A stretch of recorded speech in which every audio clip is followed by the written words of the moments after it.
Thanks for joining us today for today's Fed Talks, Taking Action on Climate Justice. This program is hosted by the Jewish Community Federation and Endowment Fund. Before I turn the program over to the Federation's Chief Philanthropy Officer, Rebecca Randall, a couple housekeeping reminders. Firstly, this program is being recorded. Please use the chat feature to ask questions. The chat will be monitored throughout the program and will raise your questions during the Q&A portion of the discussion. If you have any technical issues, please feel free to use the chat feature to contact us as well. With that, I turn it over to today's host, Rebecca Randall. Thank you, Mary. And thank you everyone so much for joining us this evening, which is the third in our Fed Talk series, where we focus on a timely theme that matters to our community and features experts and organizations working to advance change. Tonight's discussion, as Mary shared, centers on the ways that we can address the social, economic, and political challenges of climate change. We know that while each of us is impacted in different ways to climate change related weather events like wildfires, historic flooding, two of which we have experienced recently here in California, as well as extreme heat, we know that communities that have historically been economically disadvantaged and politically marginalized are less able to prepare for, adapt to, and recover from the consequences of climate change. This lens of environmental justice is particularly important to us at the Federation, where we're guided by four core Jewish values, one of which is Tikkun Olam, repairing the world, and tzedek, justice. And the work that we are doing really refers both to the obligation to protect our physical environment from harm and safeguard it for future generations, as well as our responsibility to correct the historical disparities that leave certain individuals and communities more vulnerable to the destructive effects of climate change. We'll delve into all of these issues tonight, albeit only in 60 minutes. So we'll probably just hit on the surface, but we'll get right into it. I'm delighted to introduce tonight's panelists, all of whom are employing a variety of strategies in pursuit of climate justice. I'll introduce them briefly, and Mary will share their full bios in the chat. Our first speaker is Jakir Manela, the Chief Executive Officer of Adamah, the new organization resulting from the recent merger of Hazon and Pearlstone. Adamah's mission is to cultivate vibrant Jewish life in deep connection with the earth. Also joining us is James Pippim, Senior Associate for Candide Climate Justice Fund, where he's a champion for shifting power and resources to communities where wealth has been historically extracted. Rounding out our expert panel is Rabbi Jennie Rosenn, Founder and Chief Executive Officer of Dayenu, an organization that mobilizes the American Jewish community to confront the climate crisis with spiritual audacity and bold political action. Our moderator today is my colleague, Andrew Schneiderman, Director of Impact Investing here at the Federation. In his role, Andrew uses the traditional tools of finance and investment to help our fund holders use their philanthropic funds to maximize impact. Please join me in welcoming Andrew, Jennie, James, and Jakir. Great. Thank you, Rebecca. And I'm really excited for the opportunity to be in conversation with Jennie, James, and Jakir to explore this topic of climate justice and really learn alongside our donors and stakeholders at home this evening about what you all see as effective strategies in pursuing climate justice, really, and how we as a community can support the effort. And so I think Rebecca provided, I think, a broad definition of climate justice. I'd like us to start off tonight by having sort of each one of you further refine from your perspective, sort of what is climate justice and how is the movement different from sort of previous iterations of the environmental movements? So Jennie, would love to start with you. Sure, thank you. Well, it's wonderful to be here with you and just grateful to the San Francisco Jewish Community Foundation and Endowment Fund for hosting this Fed Talk about climate justice. So I think the best way that I think, or how I think about climate justice, is it's an acknowledgement that while climate change affects all of us, it does not affect us all equally. And the impacts of the climate crisis, we know, rest disproportionately on those who've been historically marginalized: Black, Brown, Indigenous people, people who may be living in the global South in poverty, and folks who've experienced racism and other kinds of bigotry. I think about it as it's as if the climate crisis is like a force multiplier. It exacerbates historical inequities that have already existed. And I think it's important to recognize that climate justice is not new. It's been around for quite a while, championed by the Global South and historically marginalized groups. I think what's new is that it's finally getting recognition at the state, national, and international level in some new ways. And I know that climate justice is really central to Dayenu's theory of change in terms of focusing on confronting the climate crisis on a systemic level, changing the social, political, and financial systems that are driving the climate crisis. And so I think a definition kind of at its most essential would be that the climate crisis frames the environmental crisis as an economic, racial, and political issue, rather than one that's purely environmental or physical in nature. And that means that we look at the root causes, including an economy that's really dependent on exploitation of fossil fuels, that's deeply embedded in structural racism and other social inequities. So it really calls for solutions that center the priorities and the voices of most impacted communities.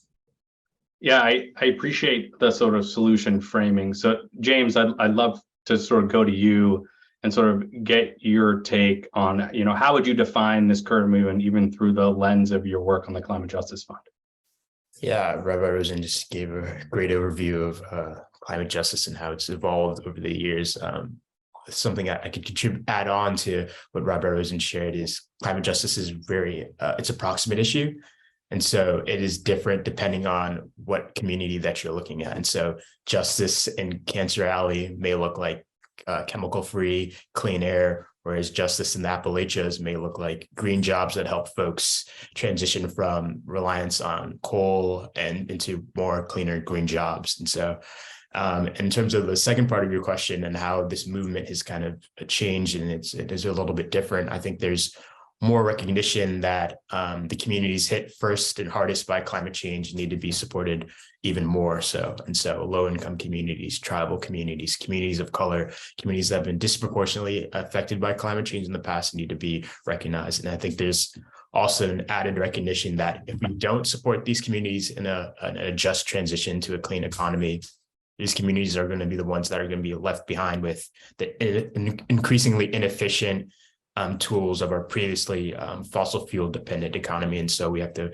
create pathways for these communities to actually have access to things like solar and electric vehicles to ensure that we're not leaving them out in a transition to a just climate transition.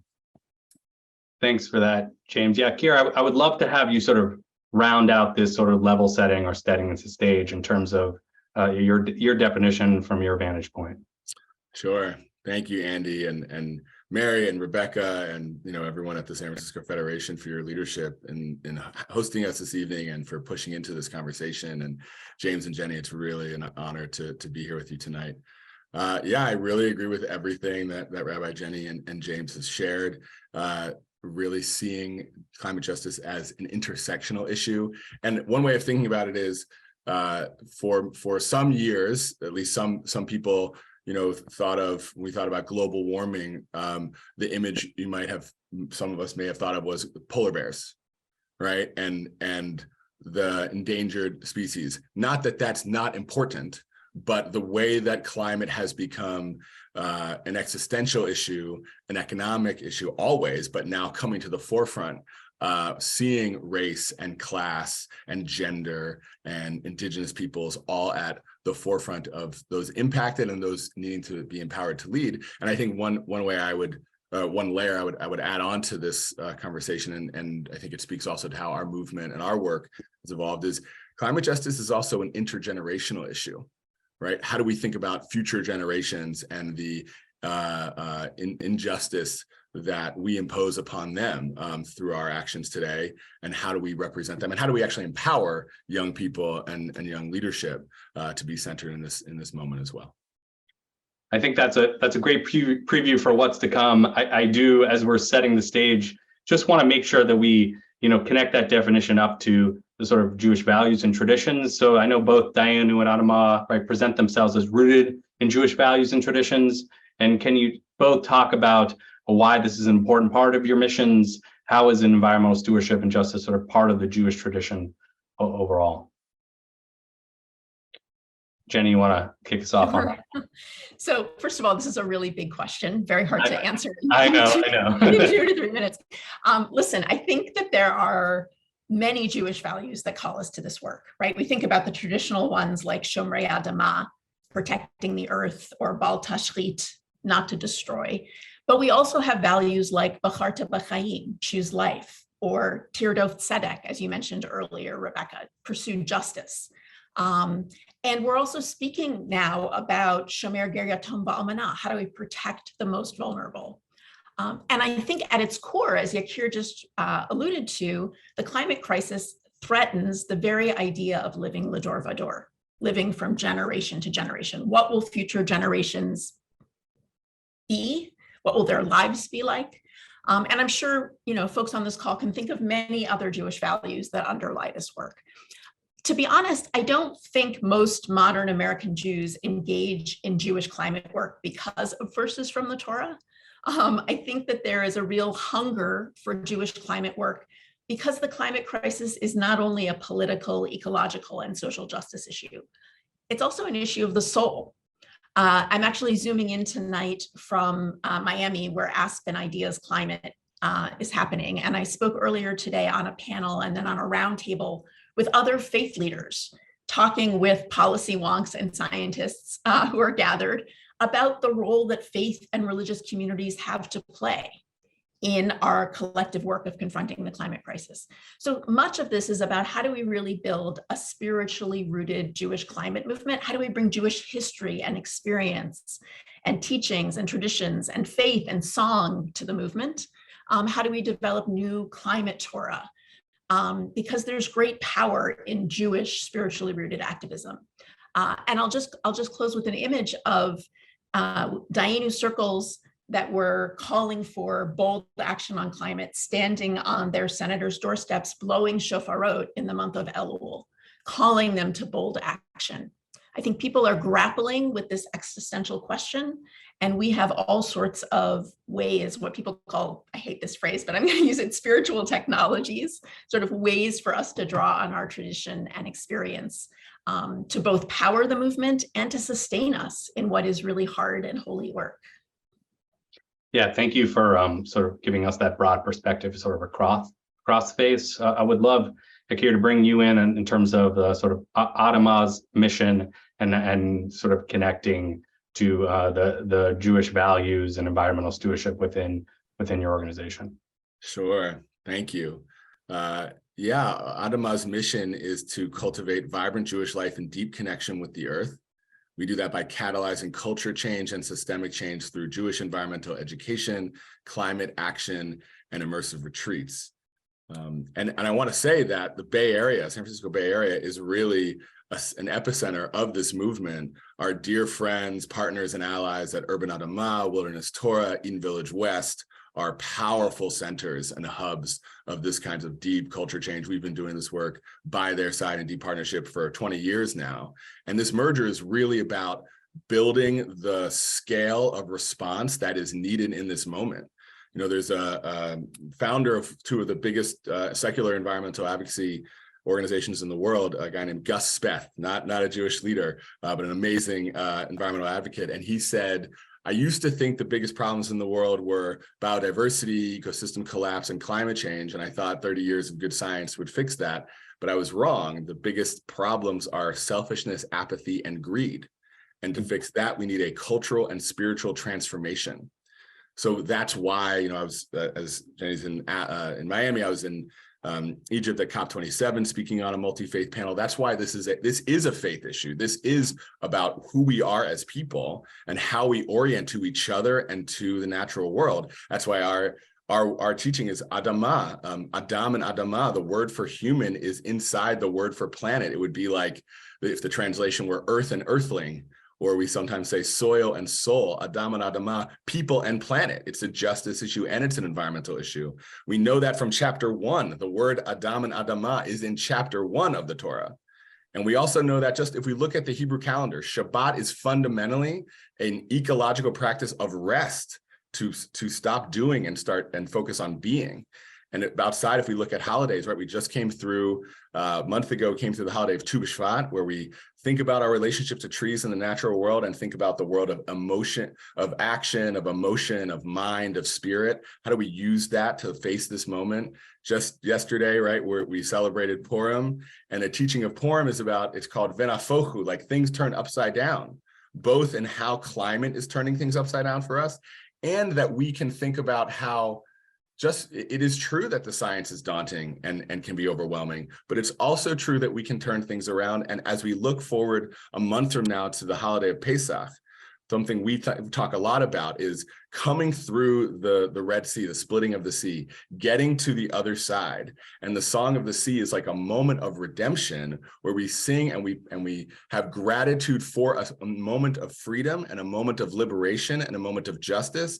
If we can put ourselves in that place and imagine that if we can come out of hundreds of years of slavery, and that's part of our story and part of our tradition, then we can come through this crisis as well. So drawing from our history, drawing from our holidays, drawing from our calendar, there's so much to bring to this moment as a Jewish people, and we need it all in this moment. Yeah, thank you all for sort of setting the stage, grounding us here. I do want to move sort of to action.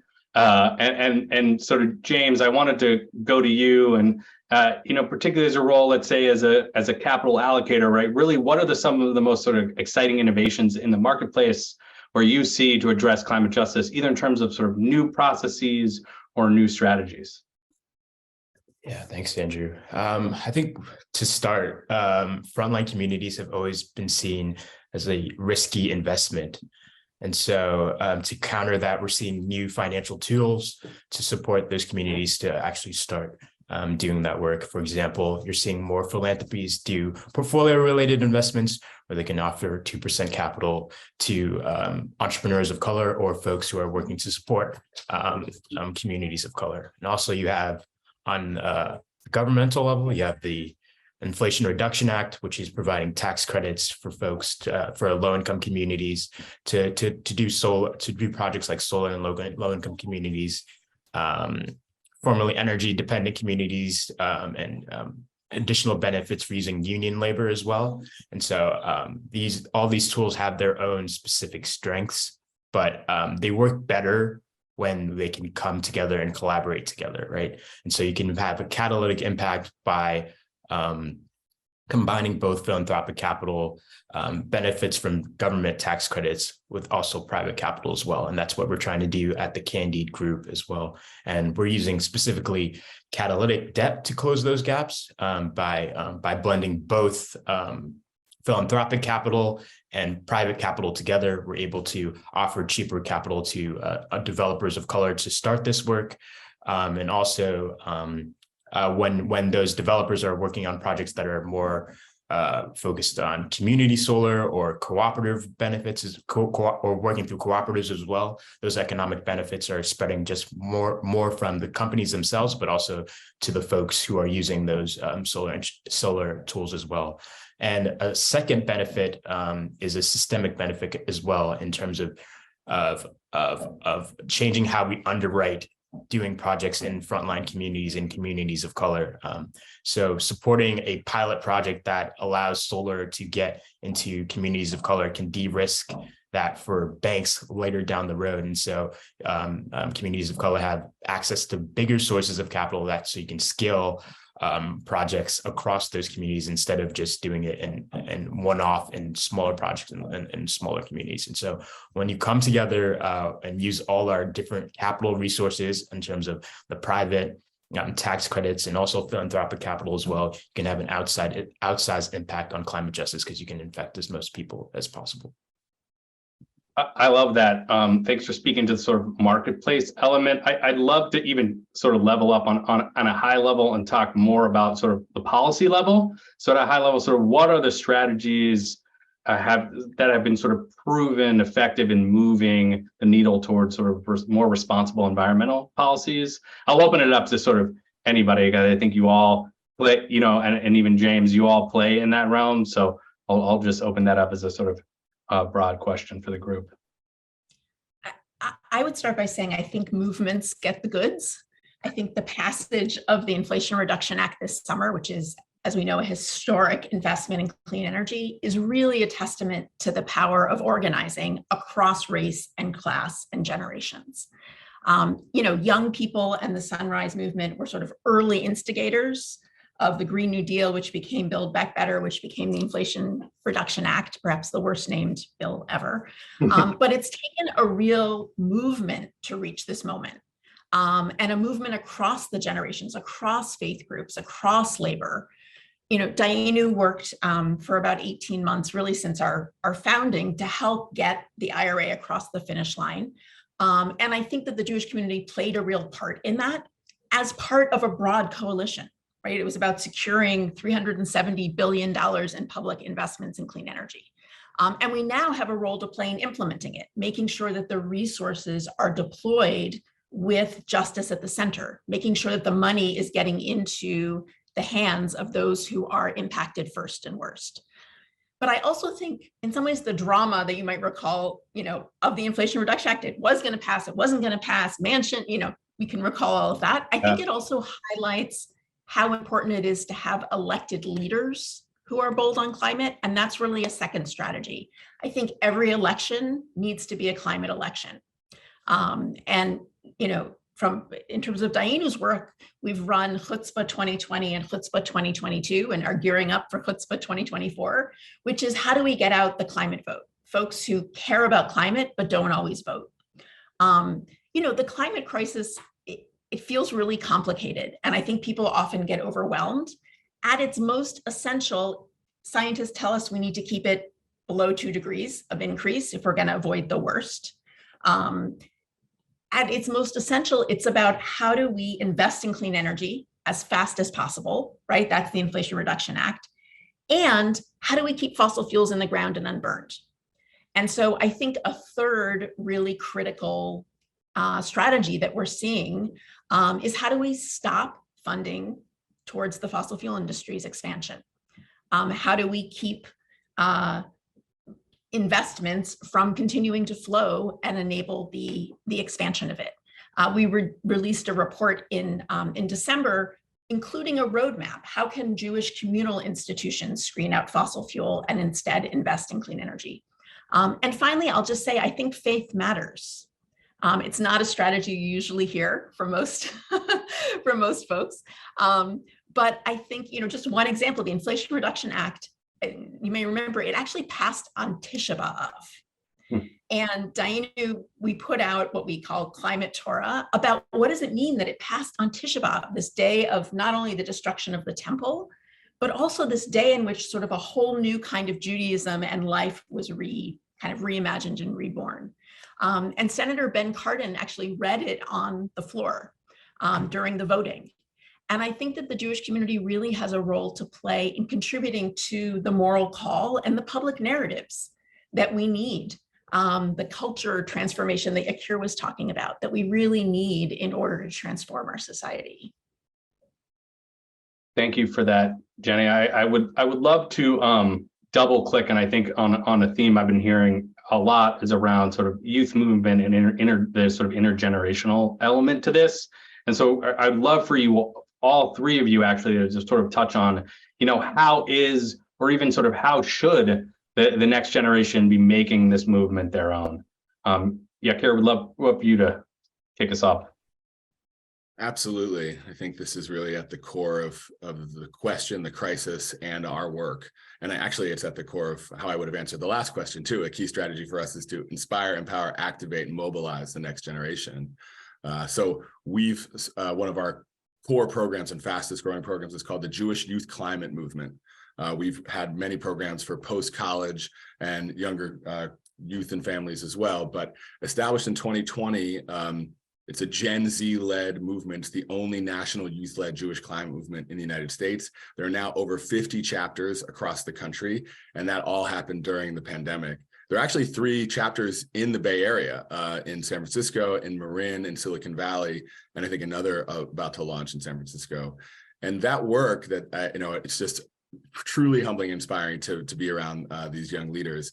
They focus on education, action, and community building. It's really powerful leadership development. And they're really finding their voice and stepping into their power as the next generation of Jewish leaders. And sometimes they are coming to us from Sunrise or other secular climate justice movements where they've experienced anti-Zionism or anti-Semitism, and looking for a place where they can be held, a safe space to express their climate anxiety and be a part of a collective solution, a part of a powerful Jewish community building experience. Those leaders are now graduating high school and saying to us, okay, what's the Adamah campus network look like? And so it's growing from high school to college. We actually took a group of them to COP27, experience in Israel first with their Israeli peers. And being around them at Tu B'Shvat Seders, being around them and speaking to them about our coalition work and our work, they are the best part of my job. They are really hope incarnate, I would say. And I can't recommend enough to invite these leaders, these young leaders, high school kids, college kids, to Federation. They are some of the most inspiring, profoundly important leaders we have in the Jewish world. They are the change. We are the change. And I think it's just really, really important work they're doing. I love that. Very exciting. So Jennie, over to you. Sort of same question from your organizing. What do you see how do you see the next generation really making this movement their own, picking this up and running with it? Yeah. So I'll just start by saying that we love working with the Jewish Youth Climate Movement. They are as exceptional as Jakir is saying. And many of them actually take action with Dayenu campaigns and participate in Dayenu's Jewish climate organizing trainings for young people. We call it Taking Down Goliath. And there's just a lot of really good synergy between Dayenu and Adamah in our work with young people. So Taking Down Goliath is really, how do we train up? And we've trained up hundreds of young Jews. We think of young as 18 to 32. Obviously, it's not as if you're old thereafter, but there needs to be some way of thinking about it, really to better equip young American Jews to be empowered and skilled up as Jewish climate activists. Many have been involved in Jewish life, but not climate. Others are involved in secular climate work and also want a Jewish community. And they really go on to make it their own. Many have started Dayenu circles on college campuses, and they're also working across the generations. We have found that it's really important, even as we build a multi-generational movement, to have spaces where young Jews can come together on their own terms. Whether that's a Dayenu circle on campus or a Taking Down Goliath training, and then at key moments to come together with boomer groups, to come together with Gen X, to come together with some of the elders. Millennials and Gen Z were born into the climate crisis. It's all they've known. And they are profoundly concerned. And they're facing really difficult questions about their future, how and where to live, what they can do to affect change, whether they want to have children. And they have, the last thing I'll say is they have a really strong analysis. They understand the difference between, I think, what Greta Thunberg calls, blah, blah, blah talk, no action or weak action, and bold systemic action. They're really building intersectional movements and working across differences in a way that I think many of the legacy organizations never have, frankly, and they understand the problem and they have a sharp analysis and are really hungry to plug into meaningful action and to be empowered and trained to take meaningful action. Very exciting. Looking forward to interacting with those young leaders and seeing them, take this on and take on leadership roles in other organizations in our ecosystem. James, I want to sort of move to you as it relates to sort of this movement, next generation, and then thinking about some of the work you're doing, portfolio companies around workforce development and the sort of intersectionality between this movement and workforce development. Yeah, that intersection is so critical because like Jennie and Jakir mentioned, youth are already kind of starting the social activism in terms of climate action themselves, right? And they're leading those movements themselves. But on the workforce development angle, that's where they can look to their elders to do more work and to create more pathways for youth to see options that they can do in terms of green jobs, right? To see that it's possible to be a solar engineer. It's possible to lead your own solar company in your own neighborhoods. And that's a big part of what we're trying to do at the Candide Climate Justice Fund, and ensure that it's also engaging youth of color as well, because they're not seeing as many examples in their own communities of options for green jobs in their own communities. And so it's critical to build out pathways where youth can see themselves in the future working on a windmill, working on a solar development institution, working on clean hydrogen. And so as many as possible ways as we can create to show both in an exemplary way, and also in a way that we're actually building pathways for other folks to follow in our footsteps as well, is going to be critical to engage youth so they actually know the options that they have moving forward in terms of green jobs and opportunities in the green workforce. And James, can you just speak to the specific sort of workforce development pilot and the success, and then also how that works in terms of amplifying to bring in more investors and potentially more institutional investors, and building that movement in the community in order to sort of influence bigger players in the, let's say, solar development space? Would love to just unpack that a little bit. Yeah, I was speaking with folks at the Franklin Technical College in Boston the other day, and what they're doing is trying to align the workforce development needs of companies with their curriculum. And so sometimes to train to do something like retrofits in your own community, that will take probably like 2 years of training. And so what they're trying to do is try to shorten their curriculum to kind of get within that same time window of 2 years. And so a 2-year program will get you ready to do a 2-year,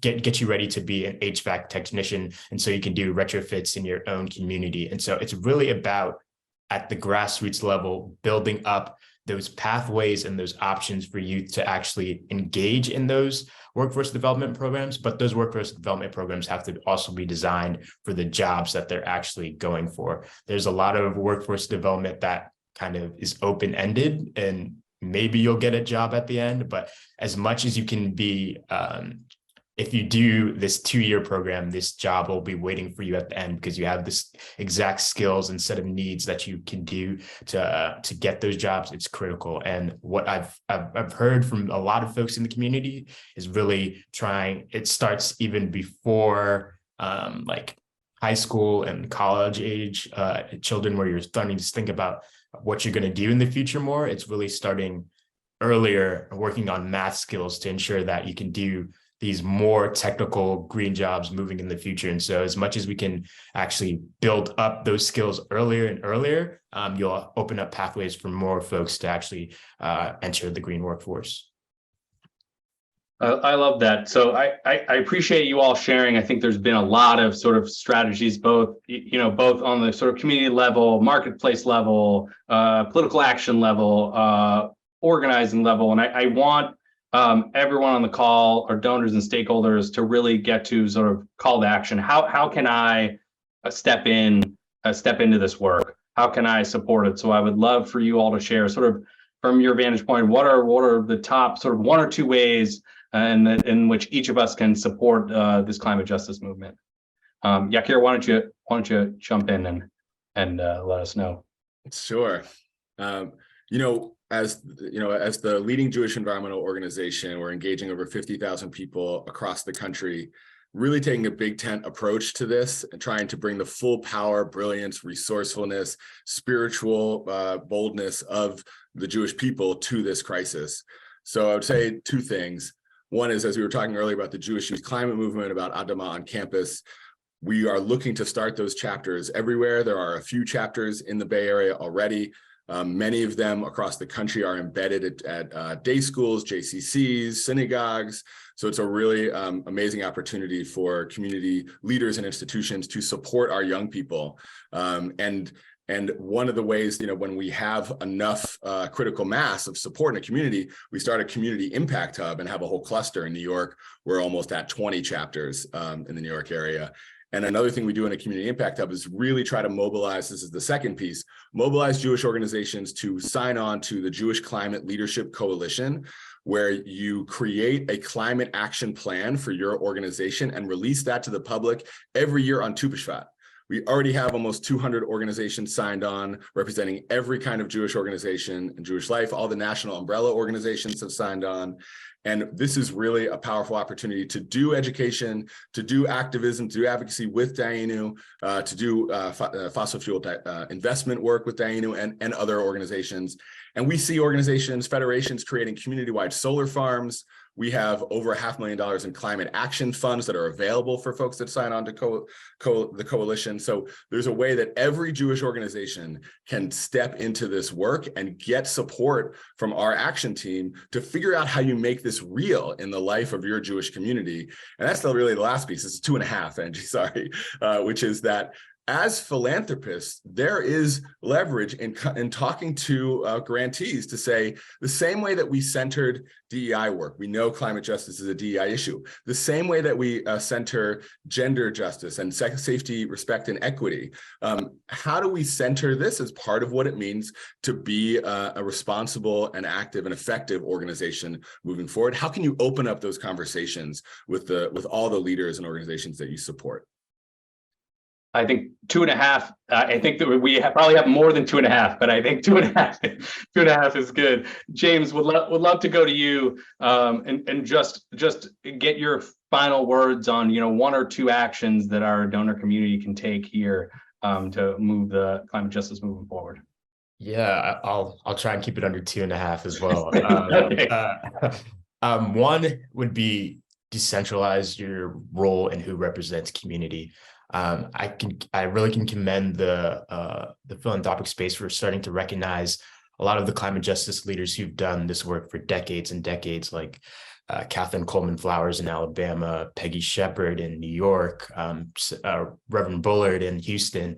And in that work that they've done for decades that we're just sort of starting to recognize, they've created pathways for folks to follow in their footsteps. And so there's such a broad community of folks in the climate justice space. And so if we decentralize our role in who is representing and selecting community by actually letting community choose who represents community, we can actually do more impact by centering those leaders. And then second, capital can't be in a vacuum. All our different capital tools are effective, but they're even more effective when they work together. Grants, for example, can help catalyze and de-risk investments by doing things like supporting like a loan loss reserve. And so once when a bank sees like a loan loss reserve on a impact fund's balance sheet, that's huge for them because it's de-risking that investment that's going into those frontline communities. And so those investments look like less of a risky investment. And as well as another thing you can do is blend your capital. If you're a PRI investor, you can blend your capital with private capital and have even more impact than your capital would have alone. And so looking for solutions that can be able to combine multiple sources of capital, because once you do that, you can have outsized impact, especially on climate justice. Thank you, James. Jennie, we're gonna round it out. 2.5. I guess 2.5 ways that we can take action sort of right now to support the climate justice efforts. So I would say join the movement. The writer and environmentalist Bill McKibben says the most important thing an individual can do is be less of an individual and join together with others in movements that are sharp enough to make change.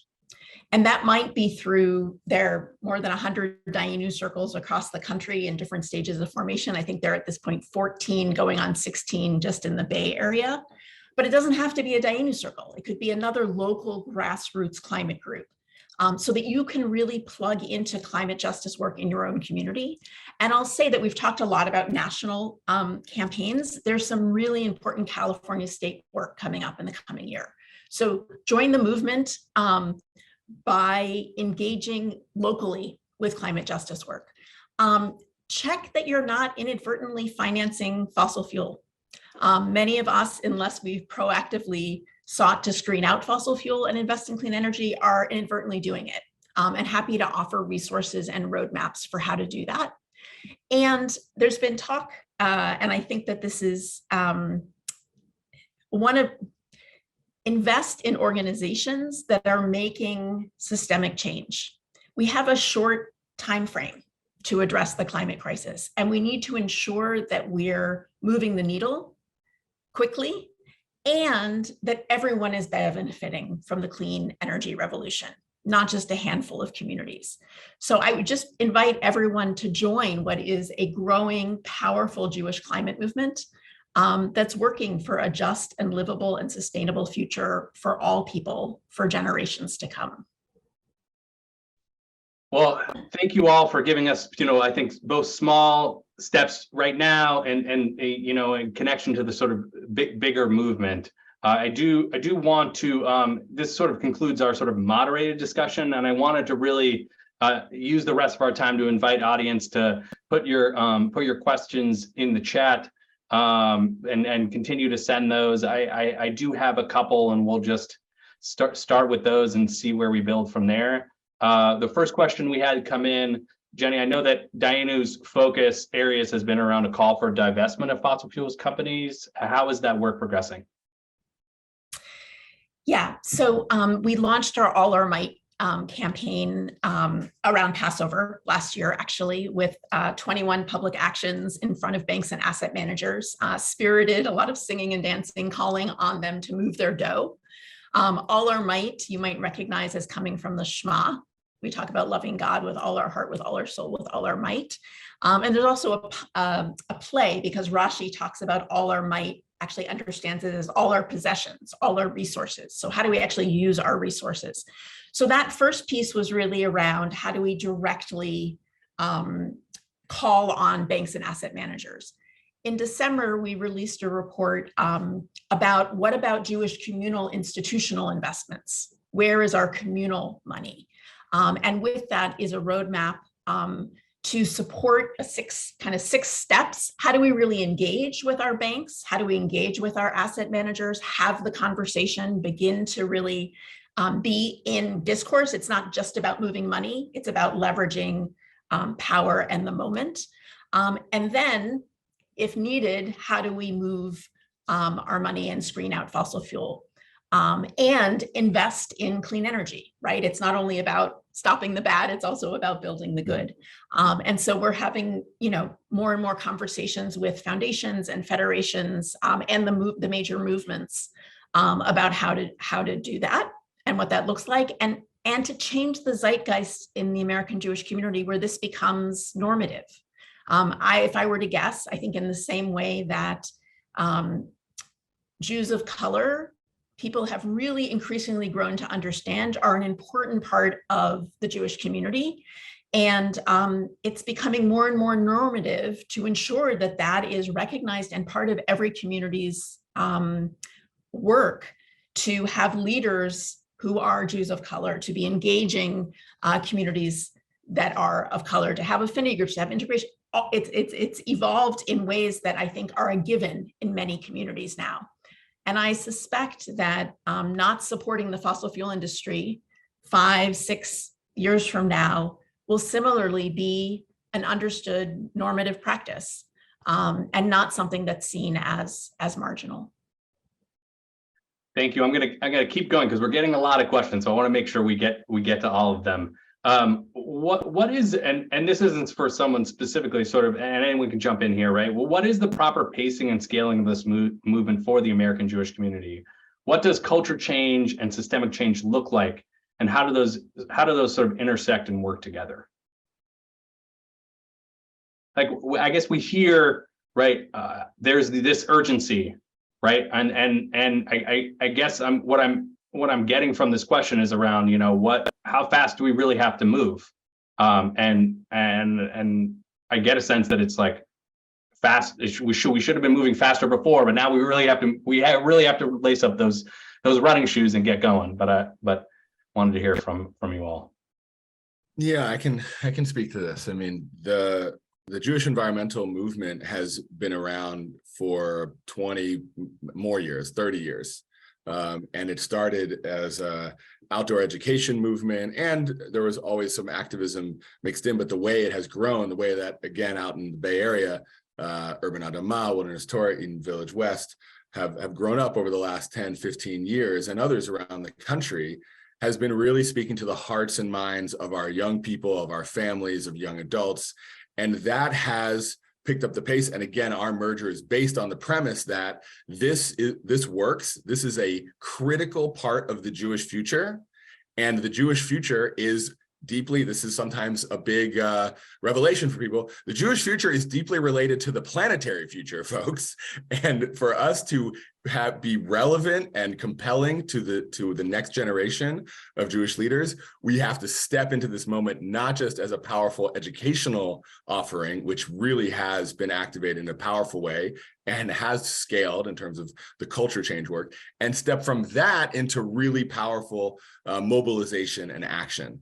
And that's where we are sort of weaving together the education, the community building, and the action.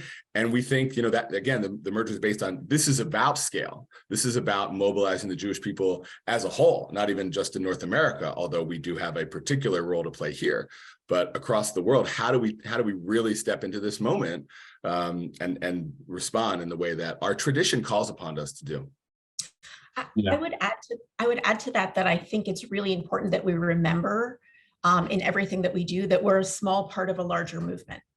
We're more than our 2% of the population, but it's so important for us to be working in coalition with many other parts of the climate movement, and really bringing, Dayenu came into existence to really bring the full people and power of the American Jewish community to the larger climate movement, and to ensure that the actions that we're taking are, both strategic and spirited, that it's what we're building a deeply spiritually rooted Jewish climate movement, and that we're mobilizing for the kind of change that centers justice and that will really move the needle in the time frame that we have.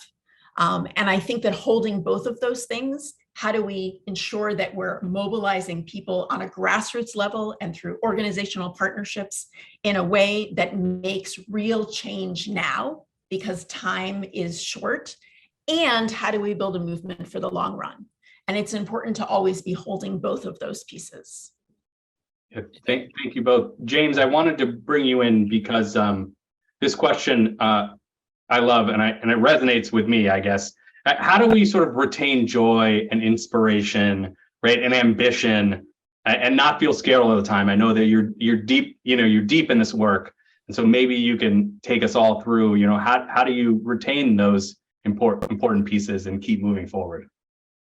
Yeah, that's a great question, and I think it's easy to retain joy when you see the end outcomes of this work. Example that I came across in my work was working with an indigenous community in the Navajo territory, where their homes are completely off the grid. And so they don't have access to power lines like most of the communities outside of reservations do. And so they're using diesel generators all the time to power their homes, and which also limits the amount of time that they can actually power the homes. And so they don't have power all day long like many folks in the United States do. And so a company that we work with called Navajo Power Home is working to get solar panels onto those communities. And so they're not having to run to a diesel generator and run to get diesel every day. They can just rely on consistent solar power in their territories, which are actually perfect for solar because the sun absorption capacity that is in on their territories. And so seeing people and their difference in their lives that they've seen, and that's been created from just being able to access power in a new way and not have the struggle and worry about power in their everyday lives just because it's there and it's readily available to them when it hasn't been ever, because of the historic disinvestment in those communities, is just exciting to see. And then secondly, which kind of ties into the other question as well, the intersection between culture and the climate movement, I think, is growing so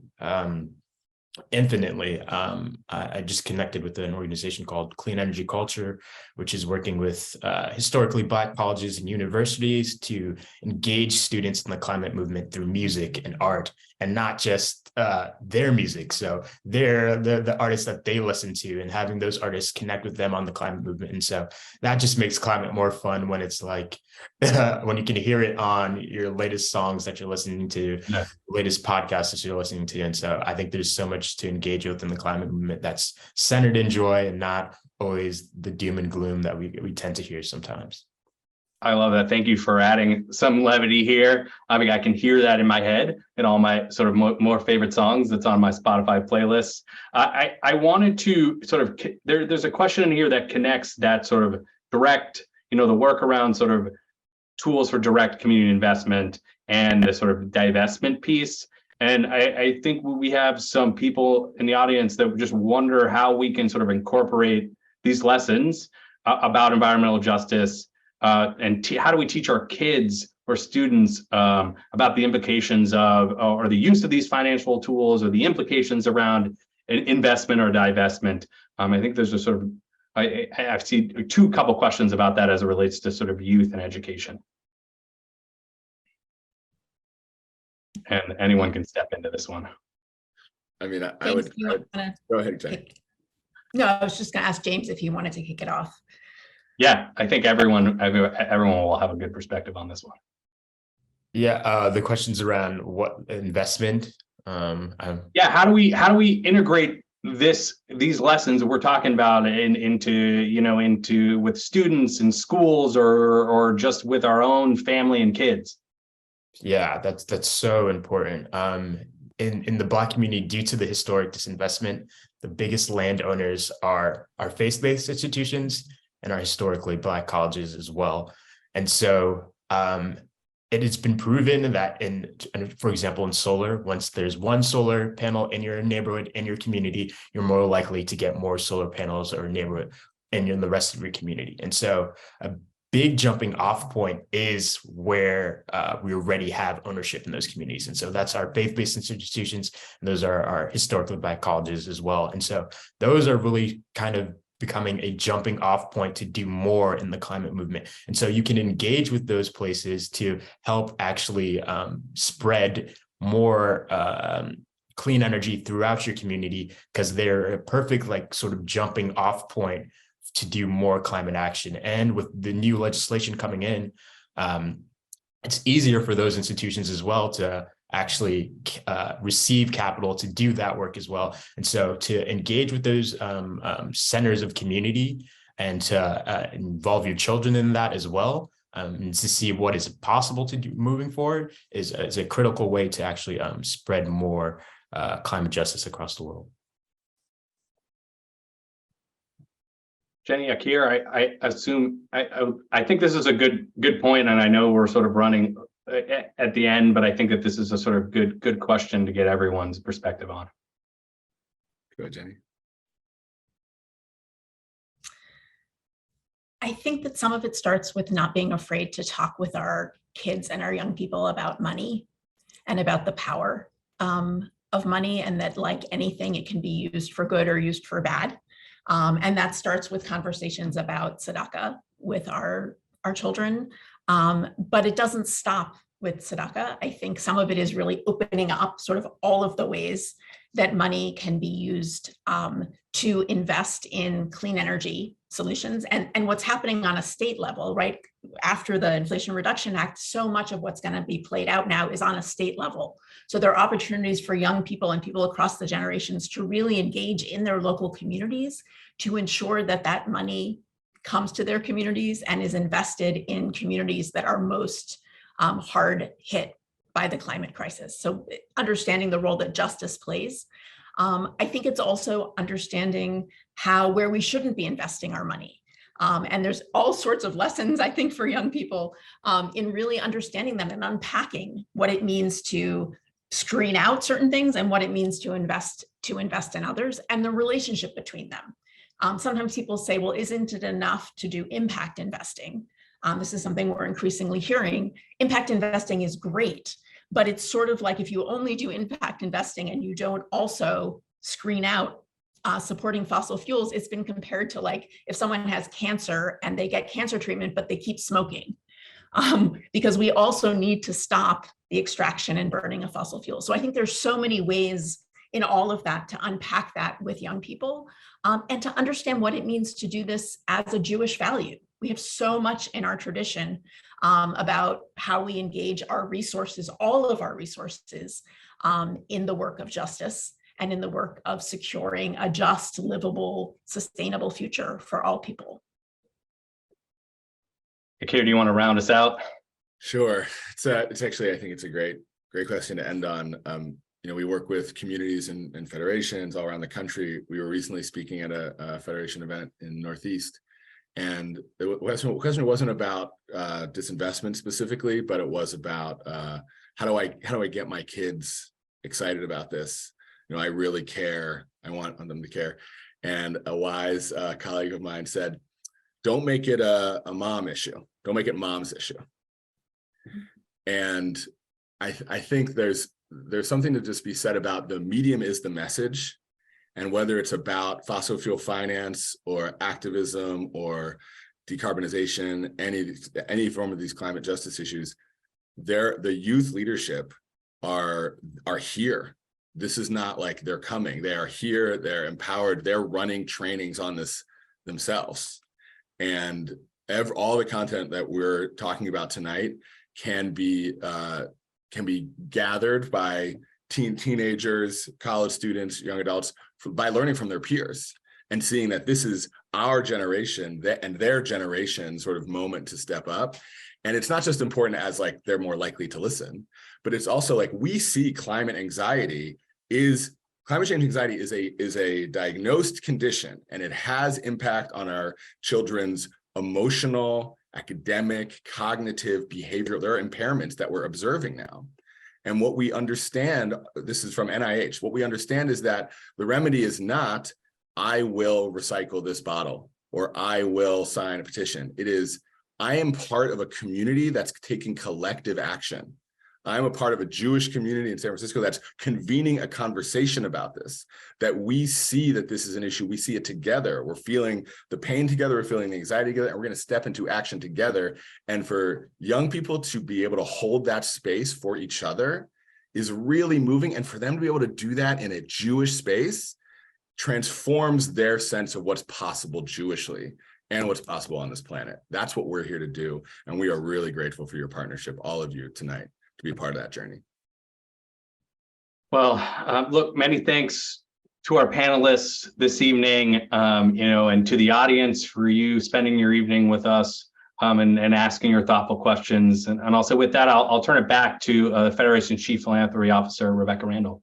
Thank you. Thank you, Andrew, so much. And of course, to Jennie, James, and Jakir for so generously sharing all of your expertise with us tonight. And thanks to everyone for joining us in your evening. I hope you all learned something new. I know I did, and more importantly, are inspired to go take some action, whether it's getting involved in Chutzpah 2024 and advocating for legislative change, encouraging your kids to go join the Jewish Youth Climate Movement, or even start their own impact chapter. And I will say this, since neither Jennie or Jakir did, you can make a donation to Dayenu or Adamah through your DAF or directly if you don't have one, or using your DAF capital to make an impact loan through Candide's Climate Justice Fund, which the Federation just recently opened up as part of our growing impact lending program. I think what you heard tonight was that the time is now to do something and really take meaningful action. So one last thing before letting you go to have a conversation with your kids, which is at least what I plan to do over dinner this evening about climate justice. I wanted to invite you to attend another special virtual event on March 23rd, starting at 6 p.m., focused on another issue that is of pressing importance, and that is of forced migration, immigrants, and refugees. So it's not only a learning opportunity like this evening was, but it's a precursor to the launch of our newest giving circle, the Global Jewish Citizens Fund, which will mobilize and pool funds to shine a light on this timely issue through a Jewish lens. We'll post more information about that in the chat, as well as a link to the Climate Justice Fund as a lending opportunity at the Federation. And lastly, just once again, thank you all so much. We were delighted you could join us this evening. Good night.